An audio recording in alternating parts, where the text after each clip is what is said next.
welcome to Story Time with me, Liz. As always, it's wonderful to have you with me today, wherever you are watching in the big wide round world. I hope, as always, you are feeling good. Now, today we're going to be reading a story which I must admit I didn't realise was a children's story before it was turned into a very famous film, and the film was probably made about 80 or so years ago, and it is this story. The film is called The Wizard of Oz.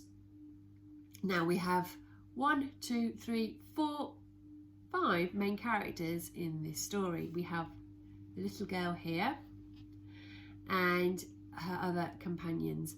Now this is her dog. It's a little bit like Harry McClary, doesn't he, from Donaldson's Dairy.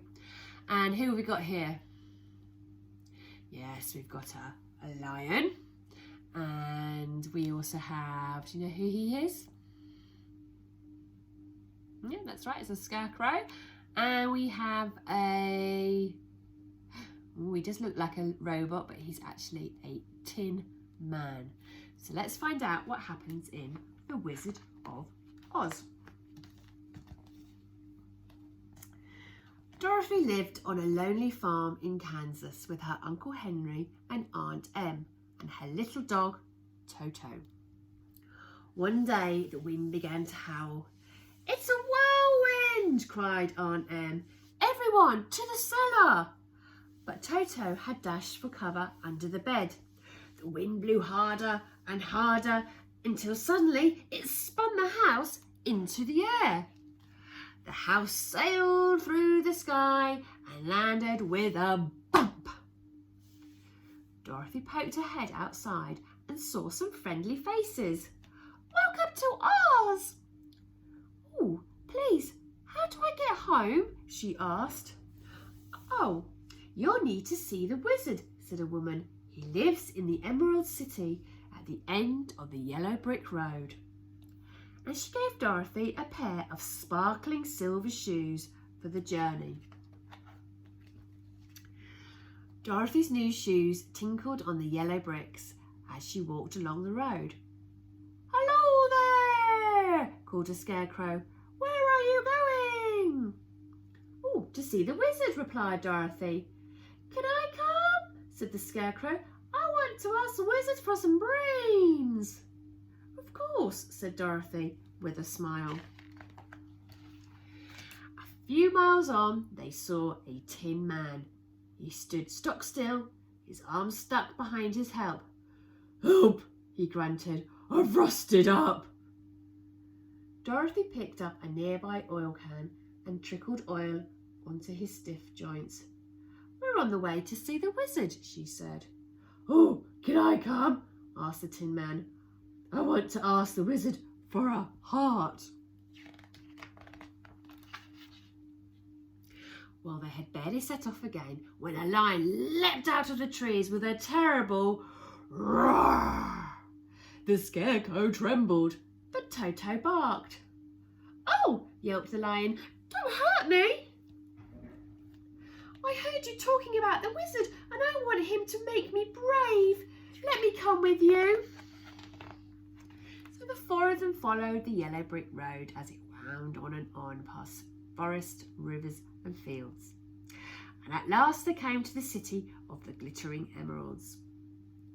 A gatekeeper gave them a pair of green glasses and led them to the wizard's palace.